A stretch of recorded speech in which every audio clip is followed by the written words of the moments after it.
우리 다윗이 이제 전쟁을 나갔다.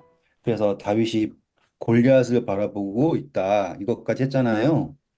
여기에서 우리가 봐야 될 거는 다윗, 예수님, 골리앗, 뭐 사단 해도 되고 그냥 세상 할까요? 사단 하는 것보다. 누가 승리하느냐예요. 또 재밌는 거는 이거 이스라엘이든 블레셋이건 다 얘가 이길 거 생각하고 있어요. 다윗 빼고. 음, 그게 신기하죠. 심지어 다윗의 형제들도 골리앗이 이길 줄 알고 있어요. 음, 그러니까는 요 싸움 자체가 말하고 있는 게 매우 이제 표상적인 거죠. 보면은 골리앗은 싸우러 나올 때 너는 창과 칼과 단창으로 내게 오거니 뭐 이렇게 있잖아요. 그러면은 우리가 에스겔서 28장이라든지 이사야 14장이라든지 막 공부하면서 봤던 게 사단이 자기를 이렇게 아름답게 표현하죠. 그렇죠? 그리고 계시록에 나와 있는 음료도 어때요? 17장, 18장에 나온 음료. 어떻습니까? 자기를 완전히 치장을 하죠. 그리고 거기에다가 가증한 이름 새겨요. 바벨론, 음료의 이름. 그러니 골리앗이 나오는 것은 정확하게 이 세상이 어떻게 표현되는가라는 거를 설명하고 있어요. 그리고 골리앗이 거인이다라는 게 강조가 되죠. 네.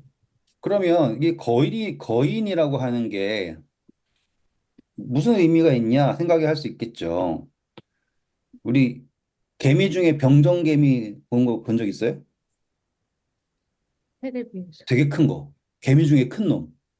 음. 그게 집사님들한테는 크게 상관이 별로. 있어요? 그냥 개미잖아요. 근데 개미들 입장에서는 그 커다란 개미를 보고서는 우와 진짜 크다. 정말 대단하다. 이럴 거라고요. 지금 얘가 거인이라고 하는 건요. 인간에 비교했을 때 의미가 있는 거지 음, 존재로서는 전혀 의미가 없어요. 그러니 지금 골리앗이 자기가 믿고 있는 골리앗이 또 사람들이 골리앗을 향하여 믿고 있는 모든 것은 절대적인 게 아니에요. 다 상대적이에요. 골리앗보다 큰 사람 나타나면 골리앗은 아무도 아니에요. 그렇죠? 근데 다윗은 하나님의 이름으로 나오잖아요. 그건 뭐예요? 절대적이에요. 근데 사람들은 상대적인 것에 이렇게 눈이 빨리 가요. 왜냐하면 자기가 절대적인 것을 알 수가 없거든요. 하나님이라고 하는 절대적인 존재에 대한 인식을 하지 못하는 순간 계속 상대적인 것에 쫓아다닐 수밖에 없게 돼요. 재밌는 거는 이 상대적인 비교해가지고 거인인 골리앗이 하나님을 모욕을 하죠. 대체 무슨 근거로? 그렇죠? 음. 그랬을 때 이제 다윗이 나타나서 일단은 멋진 말이니까 읽고 시작할게요. 아, 17장입니다. 44절부터 읽어볼까요? 그 블레셋 사람이 또 다윗에게 이르되 내게로 오라 내가 내 살을 공중의 새들과 들짐승들에게 주리라 하는지라. 네, 여기 다- 보시면은 내게 오라 그러죠. 음, 자, 요나단 갈게요. 음. 사무엘상 14장 10절. 그들이 만일 말하기를 우리에게로 올라오라 하면 우리가 올라갈 것은 여호와께서 그들의 손에 우리 손에 넘기셨음이니 이것이 우리에게 표징이 되리라 하고. 똑같죠? 네. 응. 지금 골짜기에서 올라가는 거예요. 일로 와라. 골짜기에서 올라가는 거예요. 그러면 이제 여기에서 우리는 요나단과 다윗이 왜 그렇게 깊은 사랑에 빠지게 되는지가 나오는 게 이거예요. 같은 마음이에요. 음, 일단은 다윗은 물매를 가지고서 싸울 생각이었다면 가까이 갈 필요가 없어요. 원거리잖아요. 그렇죠? 근데 다윗은 돌멩이 어떻게 던져요? 달려가면서 던지죠. 그러니까 다윗은 지금 자기가 무엇을 어떻게 전략 이런 거가 아니에요. 그냥 이 싸움은 하나님의 싸움이다라고 하는 확신을 가지고 가는 거예요. 다윗이 어떻게 하면 이길 거라는 걸 생각하면서 했을까요? 이 생각을 꼭 하셔야 돼요. 골리앗이 있는데 내가 보니까 골리앗을 죽이려면 이런 걸 해서 이겨야 돼. 라고 하는 것이 계산이 서서 갔을까? 아니라고요. 왜냐하면 다윗은 곰과 사자와 여러 가지 맹수들과 싸웠을 때 그 동물 맹수들을 잘 파악해서 이겼던 게 아니라 하나님의 양떼를 지키기 위해 싸웠을 때 하나님께서 길을 여신다라는 것을 믿기 때문에 싸우는 거예요. 근데 우리는 항상 이렇게 잘 준비해야 된다는 생각에 그 틀린 말 아니에요. 유비무한 잘 준비해야 돼요. 근데 하나님과 싸울 때는 하나님께서 길을 여신다라는 걸 믿고 살아야 되거든요. 자, 홍해 볼게요. 홍해에 있을 때 하나님이 모세한테 뭐라 그랬어요? 너 왜 백성들 여기서 지체하게 하냐? 백성들로 나아가게 해라. 라고 했단 말이에요. 분명 인간의 눈에는 홍해라는 게 막고 서 있지만 하나님의 눈에는 그들이 나아갔으면 홍해가 열렸어야 된다 이 말이에요. 이해하시겠죠? 네. 그러니 지금 다윗은 어떤 사람이냐면 방법을 확인을 하고 움직인 것이 아니라 나아가면 하나님께서 길을 여신다라는 믿음을 가지고 나아간 거예요. 그게 여기에서 보이는 겁니다. 그러니 이 하나님과 동행한다라고 하는 것은 증명된 길을 가는 게 아니에요. 그러니까 아브라함도 갈 바를 알지 못하고 갔다라고 얘기하죠. 똑같이 믿음으로 다윗이 골리앗과 싸울 때 어떻게 이길지 알지 못하지만 하나님의 이름을 의지해서 나아갔다라고 하는 거예요. 그리고 다윗은 이 전쟁에 이겨서 내가 명성을 높이겠다라고 하지 않고 이 전쟁을 이겨서 전쟁이 여호와께서 하였다는 것을 너희와 모든 백성들이 알게 할 것이다라고 해 나갔단 말이에요. 그러니 다윗은 사울과는 완전히 다르죠. 사울은 전쟁 이기고서는 자기 기념비 세우죠. 자기의 이름을 알리기 원해요. 다윗은 아니에요. 하나님을 알리기를 원해요. 그렇기 때문에 자기가 어떻게 돼도 하나님의 이름이 알려진다라는 것을 믿는 거예요. 그래서 다윗은 살려고 발버둥 치는 전쟁을 하는 게 아닙니다. 그 이야기는 똑같은 이야기 뭐예요? 다니엘의 친구들이 느부갓네살 왕한테 한 얘기가 뭐예요? 그렇게 하지 아니하실지라도라고 하는 거예요. 다윗은 그런 믿음으로 골리앗한테 뛰어간 거라고요. 자기가 승리하지 않을지라도 하나님께서 보이실 거다라는 것을 믿는 거예요. 근데 우리는 계속 착각하는 게 내가 꼭 이겨야 된다라는 착각을 가진다 이거죠. 다윗은 그렇지 않았다. 그것을 잘 보여줄 이야기가 나중에 후반에 하나님이 이제 다윗을 다 이제 승리하게 하고 평안했을 때 다윗이 성전을 짓겠다라는 마음이 생겼죠. 그 이야기 할 거예요. 근데 하나님이 넌 안 된다라고 얘기했을 때 다윗이 고집 부려요? 아니죠. 다윗이야 성전 못 지었을까요? 실수. 충분히 할 수 있어요, 여러분. 거기에 다윗이 모아놓은 전리품만 해도 엄청났다고요. 충분히 다윗이 할 수 있었지만 다윗은 고집 부리지 않아요. 신기하죠. 다윗이 하나님한테 어깨 으쓱하면서 하나님 제가 이 정도 했습니다. 저는 이 정도 하나님 사랑합니다. 이렇게 할 수 있는데 그렇게 하지 않았잖아요. 여기서 똑같은 거예요. 이 전쟁이 다윗에게 어떠한 결과를 가져들지 그는 그러니까 다시 말하면 생각하지 않았어요. 그가 생각하는 것은 마치 다니엘의 세 친구가 풀무에 들어가서 죽게 될지라도 하나님이 아닌 다른 신에게 절하지 않겠다라는 마음과 같은 마음이 여기에 있습니다라는 거를 생각하시면서 이야기를 보셔야지 돼요. 그냥 다윗은 어렸을 때 돌팔매 했더니만은 항상 잘 던졌기 때문에 전략을 잘 해가지고 골리앗이 투구를 벗는 그 틈을 잘 노려가지고 그걸 던졌다. 그렇게 생각하시면 안 된다 이 말이에요. 성경이 좋은 건 뭐냐면 완전히 우리에게 상상할 수 있고 묵상할 수 있고 그렇게 할 수 있는 여지를 엄청나게 많이 남겨놨어요. 근데 정말 신기한 거는요, 우리가 묵상할 수 있는 여지를 남겨놓은 게 엉망진창으로 막 할 수 있게 남겨놓은 게 아니라 그 범위를 정확하게 맞출 수 있게 여지를 주셨단 말이에요. 그게 왜 그러냐면 만약에 우리가 그냥 다윗 이야기만 봤다라고 생각을 하면 다윗이 원래 싸움을 잘했으니까 그렇다는 둥 뭐 여러 가지 만들 수 있잖아요. 근데 성경에는 다른 인물들이 있지 않습니까? 그래서 제가 다윗 이야기하면서 성경에 나오는 다른 인물들을 끄집어내니까 왜냐하면 그 인물들이 모두가 기록된 이유가 예수님을 표상하기 때문에 기록된 거 아닙니까? 음, 다윗 역시도 예수님을 표상하는 인물이기 때문에 다른 인물들과 함께 이렇게 겹쳐서 볼 수 있는 거예요. 그렇기 때문에 우리가 묵상을 할 때 이게 잘 되는 거예요. 그래서 뭐 골리앗이 어땠어 해가지고 기회가 좋아가지고 이겼다 이게 아니라 다윗은 승리할 거예요. 왜냐하면 하나님께서 함께 하시니까. 됐죠? 근데 재밌는 건 다윗이 골리앗을 돌멩이로 무너뜨려요. 다니엘서에 나오는 금신상도 어떻게 무너져요? 돌멩이로 무너지죠? 이런 식으로 연결이 된단 말이에요. 음, 그러니까 그런 연결점들이 다 있는 이야기가 이 다윗과 골리앗의 이야기인데 잘 보면 다윗은 골리앗을 돌멩이로 쳤어요. 근데 골리앗이 죽는 거는 돌멩이 맞아 죽는 게 아니라 골리앗의 자기의 칼에 죽어요. 음, 그쵸? 자기의 칼에 죽어요. 사울도 자기 칼에 엎드려서 죽어요. 음, 그쵸? 근데 성경에서는 이 너무 멀리 가지 않을게요. 그냥 크게 얘기하려고 하는 거기 때문에 제가 막 얘기하는 거예요. 한번 이렇게 터지기 시작하면 계속 나와서 죄송하지만 이렇게 줄여서 이 예수님의 입에서도 뭐가 나와요? 검이 나오죠. 그 검이 나온다라는 걸 우리는 뭐라고 하냐면 심판하는 말이라고 생각해요.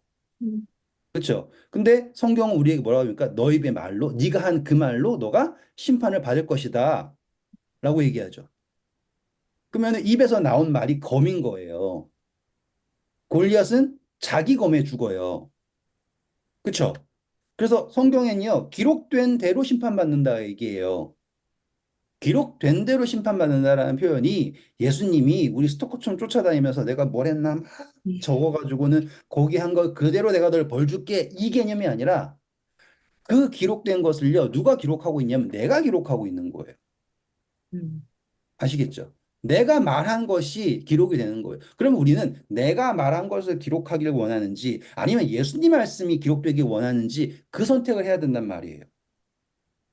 근데 가증한 것이 거룩한 것에 앉는다라는 게 뭐예요? 내가 그 거룩한 데 앉는 거예요. 내가 그 선과 악을 아는 지식이 있다라고 하는 그 나무에 내가 스스로 앉아요. 그러면 내가 하는 말이 판단이 되겠죠? 그게 그 검이에요. 그러면 난 어쩔 수 없어요. 그 검으로 내가 심판을 받을 수밖에 없다 이 말이에요. 남의 눈에 티끌을 보고 네 눈엔 들보를 볼 거냐? 라는 그 말이 다 이렇게 연결이 되는 겁니다. 음, 계속 골리앗은 자기가 세다고 얘기해요. 자기가 심판의 권능이 있다라고 믿는 사단을 비롯한 저와 여러분들은 계속 비교해가지고 상대적으로 골리앗이에요. 아, 이제 진짜 구차한 이야기. 교인들 있잖아요. 교회에서 막 이러시는 분들 상대적인 골리앗이에요. 딴 데 가면요. 뻥끗도 못해요. 이게 신앙의 근본, 그러니까 신앙의 기본을 둔, 근거를 둔 이 자신감이 아니라 이게 뭐라고 할까요? 자긍심. 이런 게 있어야 되는데 신앙의 근거를 두지 않은 자존심만 있어가지고, 그쵸? 계속 그거 가지고 싸우는 거예요. 예를 들어서, 그 부모님 세대에 가장 문제가 되었던 게 산에 가는 거였잖아요. 그래가지고 정말 많은 분들이 집 팔고 못 팔고 다 산에 가셨어요. 그러면 그 사람들은요, 어떠한 속에 그, 그 자존심이 있겠어요? 나는 예수님을 만나기 위해서 모든 걸 버렸다. 그러면 그분들의 모든 판단의 기준은 나는 이절했는데 쟤는 안 했네 라고 하는 거예요. 근데 시간이 지나면 지날수록 그 산에 갔다고 해가지고 하나님이 더 사랑해 주는 것도 아니고 산에 갔다고 해서 자녀들이 잘 된 것도 아니고 아무것도 아니죠. 그러면 그걸 어떻게 합니까? 나중에 이제 분노로 쏟아내겠죠. 자녀들은 자녀대로 인생 망해가지고 분노하고 부모라는 사람들은 부모대로 분노하고 여기에 보시면 그 사람들이 믿음으로 간 거예요. 절대적인 믿음을 신뢰해서 간 거예요. 아니에요. 그들은 상대적인 걸 하려고 한 거라고요. 그래서 그들은 상대적으로 우리는 남은 물이 전그 남은 물이라는 단어 자체가 너무 싫은 이유가 그거예요. 남은 물이가 잘못됐다라는 게 아니라 나무물이라고 하는 상대적인 그 가치를 가지고 자기의 존재감을 느끼고 있다라는 게 너무 싫다 이 말이에요. 오해하지 마세요. 여러분들 오해 안 하실 걸 믿어요. 혹시라도 이제 이 녹화된 것을 보시는 분들이 오해하실까 봐. 나무물이라는 것은 사실 존재하고 계시록에도 기록되어 있는 존재들이에요. 하지만 상대적인 가치를 근거한 나무물이는요, 악이에요, 악. 존재 그 자체가 악일 수밖에 없어요. 아시겠죠? 다 골리앗이에요. 우리가 남은 무리는 예수님을 따라서 흰옷으로 피로 옷을 씻고 어디로 가든지 쫓아가고 그쵸? 예수 그리스도의 증거, 계명을 지키는 사람들이 남은 무리지 상대적인 걸 가지고 자긍심을 만들어 가지고 자존심 세우면서 골리앗처럼 떠들고 다니는 거는 그거는 악이에요, 악. 이건 맞고 틀리고의 문제가 아니라 우리는 절대적인 가치 안에서 신앙을 하는 거예요. 다윗은 그 절대적인 가치를 알게 되었기 때문에 알고 있다라는 게 이제 그게 기름 부음이에요. 이 기름 부음이라고 하는 게 그렇게 중요한 거예요. 다윗은 그 어떠한 인간에게는 기름 부음 받지 못했어요.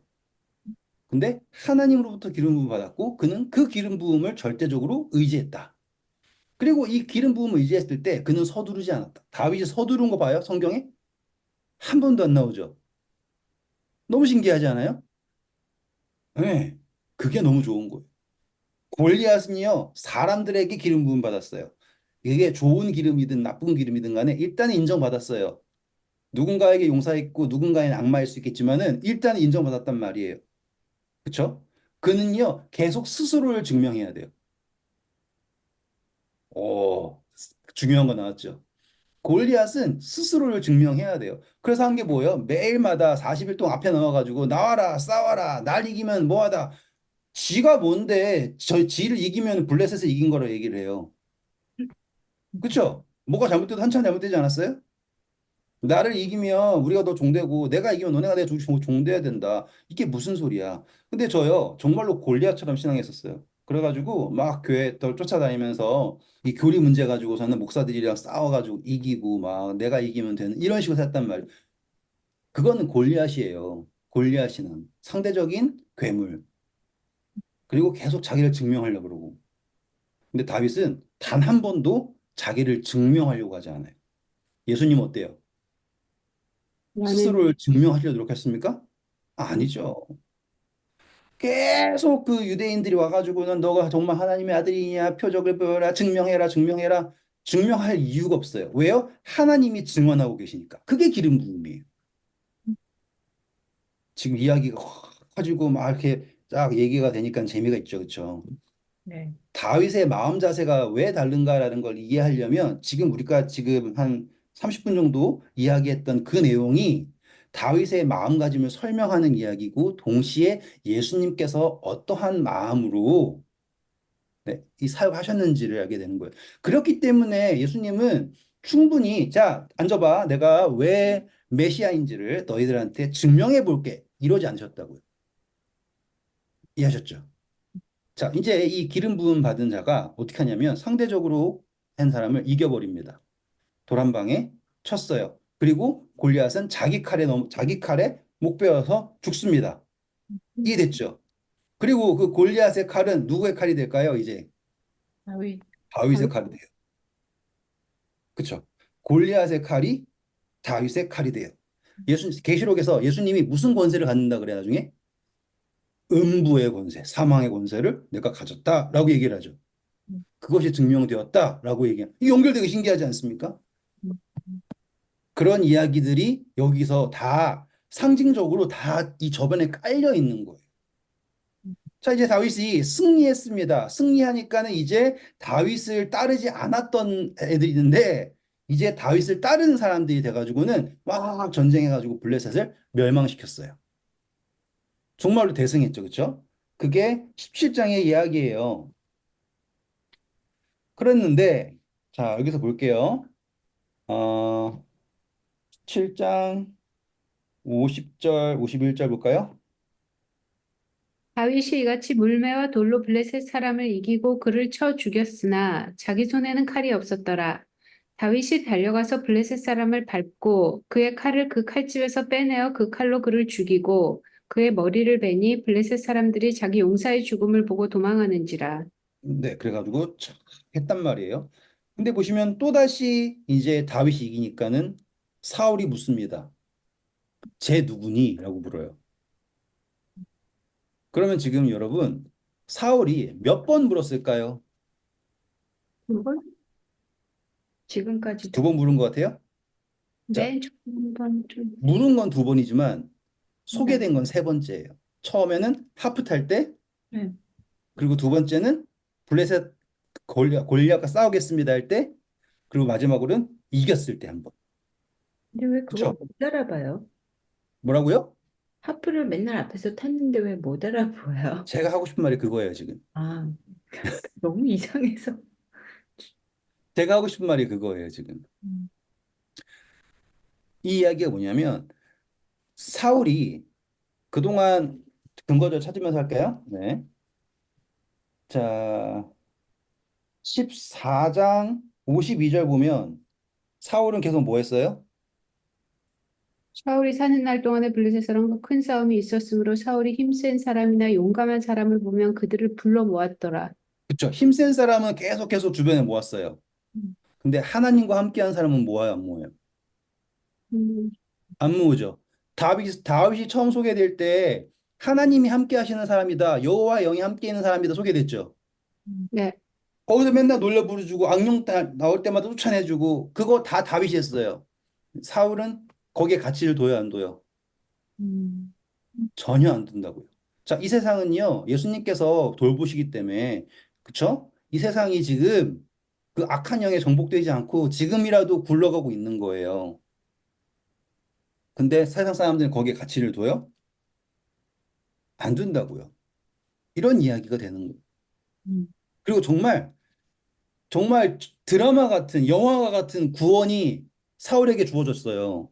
원래 이때요, 사울은 망해가지고 왕위를 잃고 전쟁 패해가지고 죽어야 될 상황이었을 거예요. 근데 어린 소년 다윗이 물매가지고 기도하고 찬미하고 냇가로 가서 도역다 5개 들어가지고 이기고 나니까 다 이 사울이 살게 된 거란 말이에요. 구원을 경험한 거죠. 그러면 이 사울이 봐야 될 거는 다윗이 어떻게 이겼는가라고 했을 때 하나님과 함께해서 자 다윗이 뭐라고 얘기했냐 다시 한번 17장 46절 보면 널 이겨가지고 47절 읽어볼까요? 또 여호와의 구원하심이 칼과 창이 있지 아니함을 이 무리에게 알게 하리라. 전쟁은 여호와께 속한 것인즉 그가 너희를 우리 손에 넘기시리라. 그리고 그 바로 46절 마지막에 뭐라고 했냐면 이스라엘에 하나님이 계신 줄 온 땅이 알게 하겠다라고 얘기했어요. 다윗의 목적이 그거였잖아요. 근데 전쟁 끝나고 사울이 하나님을 알아요? 아니죠. 사울은요, 이제 뭘 알고 싶으냐면 제가 누구냐예요. 다윗과 함께 하나님을 알아보려고 하지 않고요. 그냥 다윗을 이용하고 싶어 해요. 그래서 제가 베들레헴 사람 이새의 아들 다윗이구나. 이렇게 한 다음에 다윗을 이용하려고 그래요. 우리가 예수님 왜 믿어요? 라고 할 때 똑같아요. 우리는 신앙을 사울처럼 이용할 때가 많아요. 예수님이 하나님의 아들이 이걸 보는 게 아니라 그냥 신앙이라고 하는 것 자체, 그걸 이용하는 거예요. 사울처럼. 그런데 그 아들 요나단은 좀 다르죠. 18장 1절. 다윗이 사울에게 말하기를 마침에 요나단의 마음이 다윗의 마음과 하나가 되어 요나단이 그를 자기 생명과 같이 사랑하니라. 3절. 요나단은 다윗을 자기 생명같이 사랑하여 더불어 언약을 맺었으며 보세요. 자, 요나단, 다윗 같은 경험했어요. 어떤 경험? 하나님과 음. 함께 싸우는 이 경험을 한 사람이에요. 올라오라. 그쵸? 그랬기 때문에 그 둘이 정말로 생명처럼 사랑하게 된 거예요. 예수님과 요나단이 저와 여러분이고요. 사울의 아들, 다윗은 예수님. 우리는 이 예수님의 십자가를 볼 때, 세상 권세를 이기는 그 십자가를 볼 때, 우리는 요나단과 같은 사랑에 빠져야 돼요. 근데 그 사랑에 빠지는 건요. 생명 같은 사랑에 빠지는 건 요나단 역시 하나님과 함께 싸우는 것을 경험했기 때문에 요나단이 한 승리는요. 그냥 밭한 가는 그쵸? 거기에서 몇 명 죽인 것밖에 경험하지 못했어요. 음, 골리앗 이긴 거 아니에요. 그냥 어쩌면은 그냥 몇 명 안 되는 군사 이긴 정도밖에 안 된단 말이에요. 하지만 그 경험이 그 작은 경험이지만 그 경험이 다윗의 승리와 이렇게 투영이 되었을 때 우리가 하나님을 경험하는 경험이 예수 그리스도의 그 십자가와 그분의 구원과 그 대속과 투영이 되었을 때 우리는 희열을 느끼고 거기에 사랑을 느끼는 거예요. 어떤 사랑? 생명과 같이 사랑. 사울은 어떻게 하고요? 다윗을 이용하고. 요나단 어떻게 하고요? 다윗을 생명처럼 사랑하고. 우리는 어떤 신앙을 하길 원합니까? 요나단 같은 신앙 하셔야지 됩니다. 음. 그래서 요나단이 뭘 줍니까? 4절. 요나단이 자기가 입었던 겉옷을 벗어 다윗에게 주었고 자기의 군복과 칼과 활과 띠도 그리하였더라. 이거 보세요. 우리의 것을 벗어서 드리는 거예요. 신기하게 다 맞아떨어지죠. 네. 이때 요나단은 자기가 내가 아니라 너다라고 이야기하는 일치를 하게 한 거예요, 지금. 너는 나다. 우리의 신앙의 한 게 핵심 뭐였어요? 우리 공부했던 게 존재의 일치였잖아요. 연결점 보이시죠? 그리고 사울이요, 이제 다윗을 이용합니다. 어떻게 이용할까요? 5절? 다윗은 사울이 보내는 곳마다 가서 지혜롭게 행하매 사울이 그를 군대의 장으로 삼았더니 온 백성이 합당히 여겼고 사울의 신하들도 합당히 여겼더라. 그러니까 잘 된 것처럼 보이죠? 근데 음. 어느 날 7절 보면 여인들이 뛰놀며 노래하여 이르되 사울이 죽인 자는 천천히요 다윗은 만만이로다 한지라. 사울이 그 말에 불쾌하여 심히 노하여 이르되 다윗에게는 만만을 돌리고 내게는 천천만 돌리니 그가 더 얻을 것이 나라 말고 무엇이냐 하고 그날 후로 사울이 다윗을 주목하였더라. 딱 우리가 하는 마음과 똑같죠. 예수님 좋고 예수님이 도와주면 좋은데 내가 안 높아지고 예수님만 높아질 때 그게 너무 싫은 거예요. 제가 옛날에 정말 공부를 안 해가지고 놀다가 고3 때 마지막 한 3달 빡 공부해가지고는 대학교 들어갔는데 어머니가 너는 네가 공부 잘해 들어가는 게 아니라 하나님이 도와줘서 대학교 들어간 거다라고 하니까 제가 막 울면서 내가 얼마나 열심히 공부를 했는데 그게 무슨 하나님 덕이냐고 막 그때 성토했다 얘기했던 적 있잖아요. 그게 제가 그 시험 볼 때 얼마나 열심히 기도했는 줄 알아요? 저 음, 하나님 제발 저 이 법학과 들어갈 수 있게 도와주세요. 막 열심히 기도하고 들어가게 해주시면 뭐 이렇게 얘기했단 말이에요. 근데 반대로 너가 한 게 아니라 하나님이 한 거야라고 얘기하니까 제가 화를 냈단 말이에요. 똑같은 거 아니에요, 지금? 음. 그러니까 사울을 뭐라 할 게 아니에요. 사울은 완벽하게 우리가 하고 있는 신앙을 표현하고 있는 거예요. 예수님의 이름을 팔면서 하고 있는 신앙. 완벽한 표상이에요. 그래가지고 그때부터 한 얘기 뭐예요? 10절? 그 이튿날 하나님께서 부리시는 악령이 사울에게 힘있게 내림에 그가 집안 내서 정신없이 떠들어대므로 다윗이 평일과 같이 손으로 수금을 타는데 그렇죠. 악한 영 내리면 어떻게 한다고요? 말한다 그러죠? 음. 킹제임스로 가보세요. 그 말한다를 뭐라 표현하는지. 그 다음날 하나님께로부터 온 악한 영이 사울 위에 임함에 그가 자기 집 한가운데서 대언을 하더라. 제가 말씀드렸죠? 하나님의 영이 임했을 때, 악한 영이 임했을 때 예언을 한단 말이에요. 근데 이 예언이라고 하는 거가 참 재미가 있는 게요. 틀린 말이 아닌 거예요. 사울은 지금 다윗이 왕이 될 거라는 거를 스스로 이야기하고 있어요. 음, 그게 좋을까요? 싫겠죠. 그러면 그거를 없던 일로 만들고 싶겠죠. 마치 헤롯이 동방박사 와가지고는 유대인의 왕으로 실 리가 어디 있냐라고 얘기했을 때, 나도 경배하길 원한다. 이게 결국엔 죽이려 그러는 거 똑같은 거예요. 그래가지고 창을 써가지고 박아버리겠다라고 얘기한 거예요. 그러면 지금 보세요. 악한 영이 떠나요, 안 떠나요, 지금? 안 떠나요. 다윗은 앞에서 뭐 하고 있어요? 똑같이 그동안 했던 그대로 수금을 타가지고 앞에서 섬기고 있단 말이에요. 예수님이요. 우리 가운데서, 우리 마음속에서 악한 영이 임할 때마다 우리를 위하여서 중보하고 계세요. 아멘이죠? 그런데 사울이 자기를 높이고 싶을 때 악한 영을 쫓아내지가 못하는, 나가지 못하는 거예요. 이게 성령을 거역하는 말 똑같은 거예요, 지금. 우리의 마음속에서 말할 수 없는 탄식으로 성령께서 외치셔도요, 내가 나 스스로를 높이고 교만하게 되잖아요. 그러면 절대로 이 악한 영의 영향에서 벗어날 수가 없는 거예요.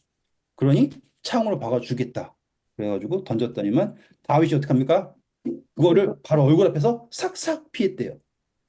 그래서 12절 여호와께서 사울을 떠나 다윗과 함께 계심으로 사울이 그를 두려워한지라. 이제 달라졌죠. 음, 사울이 다윗을 두려워합니다. 예수님을 우리가 이제 경외와 다른 두려움이라고 하는 존재가 되게 된 거죠. 근데 사울이 이제 어떻게든 트집 잡아보고 싶거든요. 그래가지고 낮춥니다.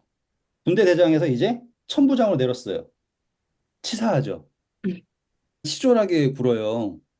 근데 똑같이 신앙을 적용하잖아요. 우리가 예수님한테 그런 악한 영의 영향을 받아가지고 예수님에 대해서 이런 어떻게 설명해야 될까요?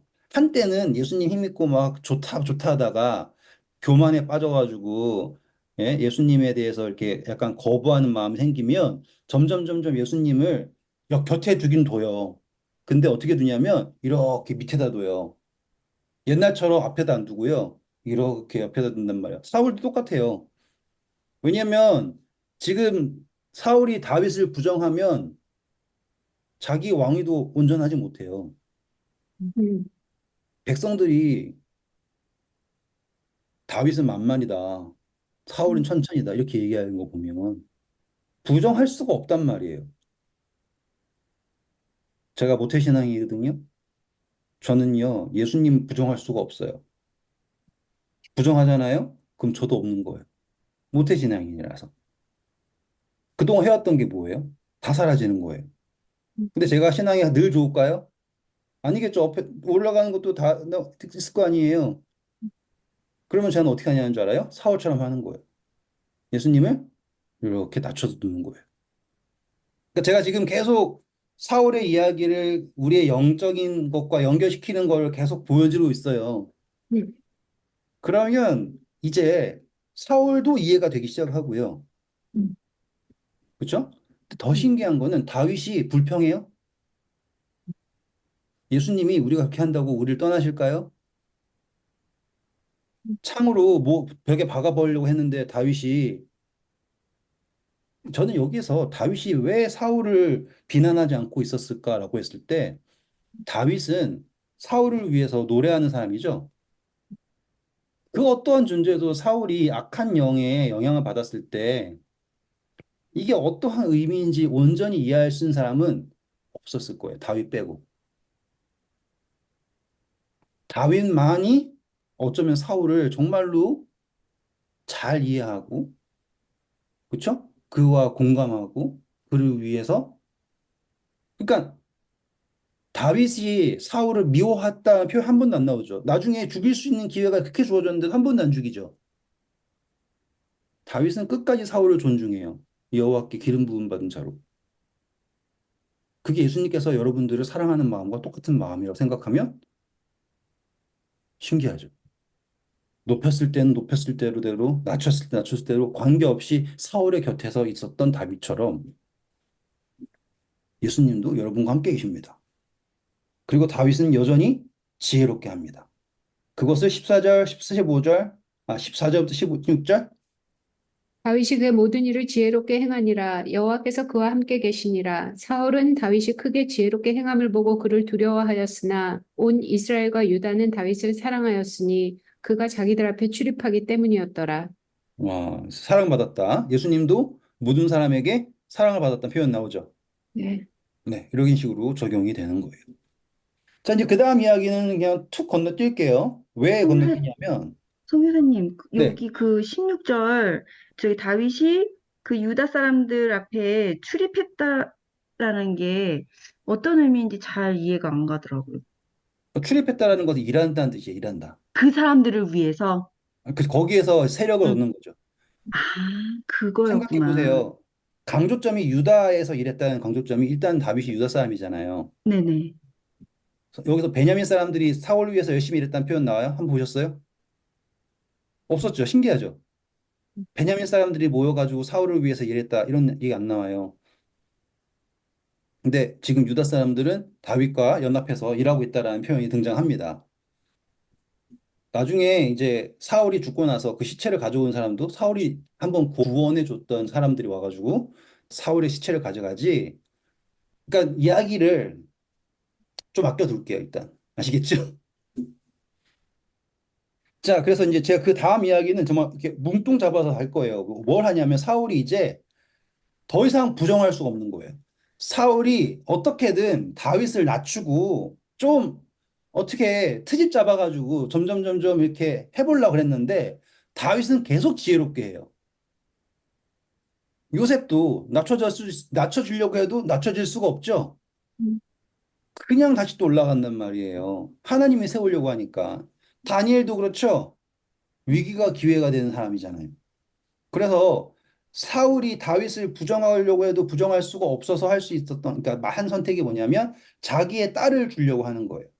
그럼 딸을 주는데 곱게 줘요? 아니면은 그것을 빌미로 죽이려고 그래요? 예. 그러니까 이거는 정말로 이 다윗을 높이려고 한 행동이 아니라 딸을 준다라고 하는 거는요. 기억나시죠? 갈렙. 자, 먼저 가가지고는 정복하는 사람한테 내 딸을 주겠다. 이게 옛날에 왕자님 뭐 이런 것처럼 저 승리하고 오면 공주와 결혼할 수 있게 하겠다. 이런 것과 똑같은 거를 한 거예요. 이거는 사울이 다윗을 좋아해서 한 게 아니라 백성들이 다윗을 너무 사랑하니까 그냥 두면 안 되잖아요. 그래가지고 딸을 주겠다. 이런 식으로 한 거예요. 근데 그거 가지고 뭐예요? 다윗을 아주 위험한 전쟁에 나가가지고 죽게 하려고 한 거예요. 다윗은 이거랑 똑같은 짓을 또 하죠. 아주 우리아한테. 아무튼 이 이야기를 했더니 다윗이 죽어요, 안 죽어요? 안 죽고요. 그래서 왕의 사위가 된다고 하니까 정말로 이 요구한 내용들을 다 해가지고 옵니다. 사울이 기뻤을까요? 엄청 슬펐겠죠. 예. 이거는 자기가 할 수 있는 자기의 명예도 실추되지 않으면서 다윗을 처단할 수 있는 제일 좋은 거였는데 돼버리니까 슬펐겠죠. 자, 이거를 이제 영적으로 적용해 볼게요. 뭉뚱그려 했지만 다시 꼭 읽어보세요. 27절부터 26절부터 볼까요? 사울의 신하들이 이 말을 다윗에게 아뢰매 다윗이 왕이 사위가 되는 것을 좋게 여김으로 결혼할 날이 차기 전에 다윗이 일어나서 그의 부하들과 함께 가서 블레셋 사람 200명을 죽이고 그들의 포피를 가져다가 수대로 왕께 드려 왕의 사위가 되고자 하니 사울이 그의 딸 미갈을 다윗에게 아내로 주었더라. 네, 자, 여기서 요구된 게 뭐예요? 포피. 응, 할례시키라는 거예요. 음, 난 죽였다는 줄 아, 알았는데. 죽이는 거 맞아요. 죽이는 건데 할례를 해서 그러니까 할례시키고 오라라고 하는 거예요. 이해되셨죠? 그러니까는 그거를 증거로 가지고 와라 이거예요. 근데 이게 생각해 보면 영적으로 적용되기가 너무 좋을 수밖에 없죠. 왜냐하면 할례를 시킨다라고 하는 거잖아요. 죽이는 거지만 할례시키는 거예요. 근데 성경에서 구약에서는 전쟁, 육체적 전쟁이지만 신약에서는 어떤 거예요? 영적 전쟁이죠. 네. 예. 그래서 블레셋 이방을 영적으로 승리해서 할례시킨다라고 하는 걸로 적용이 될 수가 있어요. 그리고 나서는 사울의 딸과 다윗이 결혼하게 된다라고 생각하면 이 그리스도인의 교회가 어떻게 시작될 수 있는가라고 하는 역사적 연결점이 생길 수가 있겠죠. 음, 되셨습니까? 그런데 안타깝게도 이 미갈이라고 하는 여자는 이 이야기에 보면은 애도 못 낳고, 그쵸? 다른 남자한테도 시집도 가고 안 좋은 경험을 하게 돼요. 근데 또 역사적으로 보면 이 사울의 딸을 이제 유대라고 생각할게요. 그렇게 한다면 약간 그런 식으로 안 좋은 경험을 하게 되는 모양을 보게 돼요. 왜요? 미갈은 사울의 정신을 가지고 있는 딸이에요. 그렇죠? 그래가지고 여호와 앞에서 다윗이 춤추고 노래하고 그럴 때도 그걸 낮춰봐요. 근데 솔직히 제일 낮춰봐야 될 사람이 누군데? 이 여자거든요. 왜냐하면 다윗이 도망쳤을 때 딴 남자한테 갔다가 그렇죠? 돌아왔어요. 이미 더러워진 여자라고요. 근데 다윗이 받아줬죠. 음, 그 이야기도 나중에 또 할 거예요. 음, 그런데도 다윗을 낮춰보잖아요. 누구의 정신이에요? 사울의 정신이에요. 이런 식으로 연결될 수 있게 되는 겁니다. 돌아와서 다시 28절부터 30절. 여호와께서 다윗과 함께 계심을 사울이 보고 알았고 사울의 딸 미갈도 그를 사랑하므로 사울이 다윗을 더욱더욱 두려워하여 평생에 다윗의 대적이 되니라. 보세요. 하나님 함께 하신 걸 알면은 적이 돼야 돼요. 네. 그게 사울의 다른 점입니다. 알았고 완벽하게 알았어요. 더 이상 부정할 수 없을 만큼 알았어요. 그래도 싫어요. 그 유대인들이 예수님을 십자가에 못 박아야겠다 결심하게 된 순간이 언제인 줄 아세요? 나사로가 부활하고 더 이상 그쵸? 예수님께서 말씀하신 것을 부인할 수 없게 되었을 때 죽이자라고 한 거랑 똑같은 거예요. 그래서 그다음 블레셋 사람들의 방백들이 싸우러 나오면 그들이 나올 때마다 다윗이 사울의 모든 신하보다 더 지혜롭게 행하매 이에 그의 이름이 심히 귀하게 되니라. 아멘 이렇게 되는 겁니다. 이름이 귀하게 된다. 모든 이름 위에 못 높으신 이름 이런 식으로 되는 거예요. 그러니까 예수님의 이름이 높아지는 거는요. 그냥 처음부터 높지 않아요. 처음에는 아무 이름도 아니었죠. 근데 그 이름은요. 이 모든 이 역사의 흐름을 통해서 지나면 지날수록 높아지는 거예요. 거기에 계속 지혜롭다, 지혜롭다 표현되죠. 그렇죠. 성경에서 지혜는 누구예요? 예수님이죠. 지식과 지혜의 차이점에 대해서 짧게 예전에도 다른 식으로 설명해 드렸지만 지식은 정보예요. 지혜는 거기에 뭐가 들어가는 거 생각하면 예수님의 품성이 들어가 있다 생각하면 돼요. 우리가 세상의 지혜와 하나님의 지혜는 다릅니다. 세상의 지혜는 세상의 품성이 들어간 게 지혜예요. 그래서 세상 사람들이 생각하는 손해 안 보고 세상 사람들이 바라보는 좋은 것을 얘기하는 게, 오, 지혜로운데? 이렇게 되는 거고요. 성경에서 말하는 지혜는 하나님의 품성, 예수 그리스도의 품성이 드러나는 것이 지혜예요. 그러니까 지식이라고 하는 것을 어떻게, 어떠한 품성으로 소화시키냐에 따라서 그것이 세상의 지혜가 되기도 하고 예수 그리스도의 지혜가 되기도 합니다. 라고 한다면 지금 예수님의 지혜를 가진 다윗은 세상에서 점점 이름이 높아지는 거예요. 이런 식으로 적용을 하니까 이해가 쏙쏙 되죠? 네. 근데 사울이 더 싫은 게 뭐냐면 이제 딸까지 줬는데 아들마저도 다윗을 사랑한다라는 게 너무너무 싫어요. 더 싫은 이유는 이제 사울이 나이가 꽤 많을 거 아닙니까? 지금 이제. 왜냐면 다윗이 이제 전쟁에 나갈 수 있는 나이가 충분히 됐다고 생각하면 20대가 넘었을 테고. 그렇죠? 원래는 더 어렸지만 지금은 이제 더 나이가 들었을 거 아닙니까? 그리고 결혼할 수 있는 나이가 됐다라는 거잖아요. 그렇죠? 그러니까는 모든 면에서 이제 다윗이 더 거슬리는 거예요.